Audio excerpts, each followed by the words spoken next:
오늘은 레위기 6장에 대해서 같이 살펴보도록 하겠습니다. 레위기 6장은 지난주에 이어서 속건제를 마무리하고 그 다음에 8절부터는 지금까지는 그 다섯 가지 제사 있잖아요. 번제, 소제, 화목제, 속제제, 속건제를 어떻게 드려야 되는지 그 드리는 사람들 입장에서 그렇게 말했다면은 이 8절부터는 그 내용에 대해서 이제 제사장들이 어떻게 해야 되는지 그리고 그 몫을 제사장에게 돌릴 때 어떻게 돌리는지 그것에 대한 내용이 나옵니다.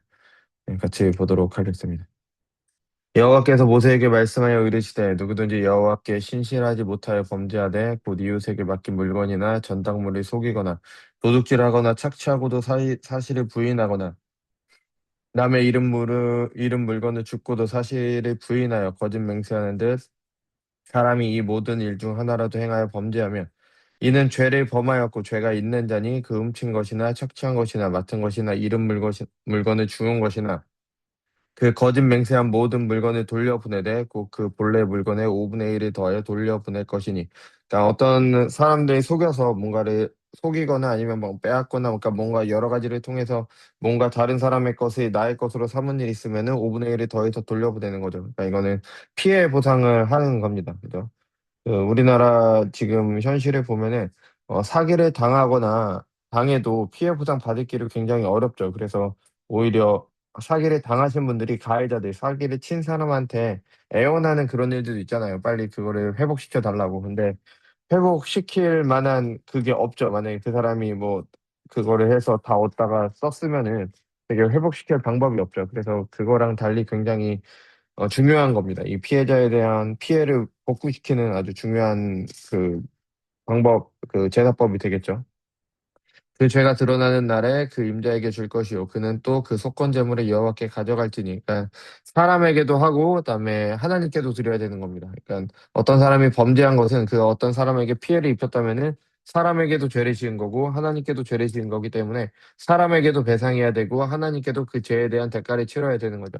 곧 내가 지정한 가치대로 양떼 중 흠없는 순양을 속건 제물을 위하여 제사장에게로 끌고 갈 것이요 제사장은 여호와 앞에 그를 위하여 속죄한즉 그는 무슨 허물이든지 사함을 받으리라. 그래서 예, 됐고 그다음에 이제부터는 이제 제사장 입장에서 그 제사를 드리는 규례들이 나옵니다. 여호와께서 모세에게 말씀하여 이르시되 아론과 그의 자손에게 명령하라. 그러니까 제사장들에게 하는 거죠. 그러니까 제사를 지내는 사람들에게 하는 명령입니다. 번제의 규례는 이러하니 번제물은 아침까지 제단 위에 있는 석쇠 위에 두고 그 제단의 불은 그 위에 꺼지지 않게 할 것이요 제사장은 세마포 긴 옷을 입고 세마포 속바지로 하체를 가리고 제단 위에서 불태운 번제의 재를 가져다가 제단 곁에 두고 그것을 벗고 그러니까 제사를 드릴 때와 이 재를 버릴 때는 옷을 갈아입습니다. 왜냐하면 정결해야 되기 때문에 제사 드릴 때 입는 옷과 버릴 때의 옷은 또 다른 옷을 입는 거죠. 그 재를 진영 바깥 정결한 곳으로 가져갈 것이요. 제단 위에 불은 항상 피어 꺼지지 않게 할지니 이게 중요하죠. 그러니까 항상 재단의 불은 항상 꺼져 있지 않는 겁니다. 그러니까 제사를 드릴 때마다 불이 새로 붙이는 게 아니라 그냥 계속 불 펴져 있는 상태에서 계속 제사를 드리는 거죠. 제사장은 아침마다 나무를 그 위에 태우고 그러니까 아침마다 불을 계속 유지하는 게 제사장의 중요한 업무 중 하나였던 겁니다. 번제물을 그 위에 버려놓고 화목제의 기름을 그 위에서 불사르며 불을 끊임없이 제단 위에 피워 꺼지지 않게 할지니라. 그래서 불이 계속 피어 있어야 되는 거죠. 그리고 이 불은 바로 하나님의 임재를 나타내기 때문에 계속 불붙어 있어야 됩니다.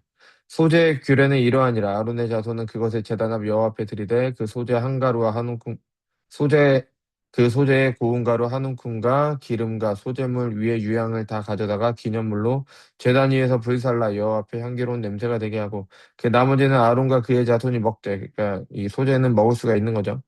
제사장의 몫으로 돌립니다. 누룩을 넣지 말고 거룩한 곳 회막들에서 먹을지니라. 그것에 누룩을 넣어 굽지 말라. 이는 나의 화제물 중에서 내가 그들에게 주어 그들의 소득이 되게 하는 것이라. 속죄제와 속건제 같이 지극히 거룩한즉 아론의 자손의 남자는 모두 이를 먹을지니 이는 여호와의 화제물 중에서 대대로 그들의 영원한 소득이 됨이라. 이를 만지는 자마다 거룩하리라. 그러니까 이 거룩하다라는 말이 그 뭔가 도덕적으로 그렇게 된다는 게 아니라 하나님께 드려지기 위해서 구별된 거기 때문에 이 거룩한 이 소재물을 이 건드는 사람들은 제사장처럼 뭔가 제약이 생겼겠죠. 하나님 그 제사장들이 여러 가지 제약이 있었던 것처럼. 네, 그것을 말하는 것 같습니다.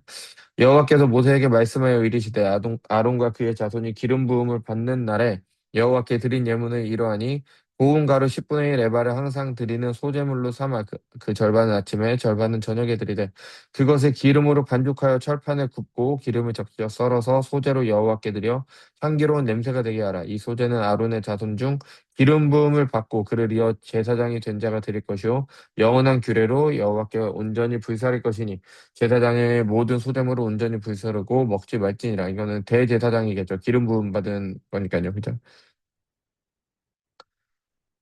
여호와께서 모세에게 말씀하여 이르시되 아론과 그의 아들들에게 말하여 이르라. 그러니까 제사장들에게 또 얘기하는 겁니다. 속죄제의 규례는 이러하니 속죄제 제물은 지극히 거룩하니 여호와 앞 번제물을 잡는 곳에서 그 속죄 제물을 잡을 것이요 죄를 위하여 제사 드리는 제사장이 그것을 먹되 이것도 제사장의 몫으로 돌아가죠. 곧 회막들 거룩한 곳에서 먹을 것이며 그 고기에 접촉하는 모든 자는 거룩할 것이며 이것도 제사장처럼 뭔가 제약이 생긴다는 거죠. 그 피가 어떤 옷이든지 묻었으면 묻은 그것을 거룩한 곳에서 빨 것이요. 그 고기를 토기에 삶았으면 그릇을 깨뜨릴 것이요 유기에 삶았으면 그 그릇을 닦고 물에 씻을 것이며 이게 왜 토기에는 예, 깨끗하게 완전하게 씻기지 않기 때문에 토기는 깨뜨리고 유기는 이제 완전하게 씻을 수 있기 때문에 이렇게 셀 거라고 그렇게 봅니다. 제사장인 남자는 모두 그것을 먹을지니 그것은 지극히 거룩하니라. 그러나 피를 가지고 회막에 들어가 성소에서 속죄하게 한 속죄 제물의 고기는 먹지 못할지니 불사를지니라. 그래서 이제 제사장들 입장에서 제사드리는 이런 규례들이 나오게 됩니다. 그래서 레위기 6장에서는 속건제물을 드릴 때 항상 우리가 다른 사람에게 피해를 입혔으면은 그 사람의 피해 보상도 하고 하나님께도 속건제물을 드리는 것처럼 우리가 다 사람에게 피해를 입혔으면은 사람에게도 용서를 받아야 되는 겁니다. 물론 우리는 궁극적으로 우리의 죄는 하나님께 대하여 지는 거기 때문에 하나님께 대해 하나님께서 예수님을 통해서 우리를 용서하셨지만 그렇다고 해서 우리가 사람에게 용서받아야 되는 그러니까 사람에게 피해를 이렇게 입힌 것을 회복시켜야 되는 것에 대해서는 변하지가 않습니다. 그러니까 어떤 사람이 죄를 지고 나는 하나님께 용서받았으니까 사람에게는 용서받지 않아도 돼라고 하는 거는 이거는 잘못된 생각이죠. 이건 교만입니다. 그래서 자신이 지은 죄에 대해서는 책임을 져야 된다라는 것을 이야기를 해주고 있고요. 그다음에 뭐 다른 여기 제사장들 입장에서 제사법 중에서 가장 중요한 거는 불이 항상 꺼지지 않게 해야 되는 겁니다. 왜냐하면 그 불은 하나님의 임재를 나타내기 때문에 하나님께서 늘 그들과 이스라엘과 함께 있어서 이스라엘이 드리는 제사를 받으신다는 게 불이 꺼지지 않는 것을 통해서 나타나기 때문에 그것을 해야 됐고요. 우리도 우리의 삶에서도 하나님께서 우리의 함께 하심을 이 제단의 불이 꺼지지 않았던 것처럼 하나님께서 우리와 함께 하심이 떠나지 않도록 그렇게 해야 된다라는 것을 생각하시면서 레위기 6장을 읽으시면 좋을 것 같습니다.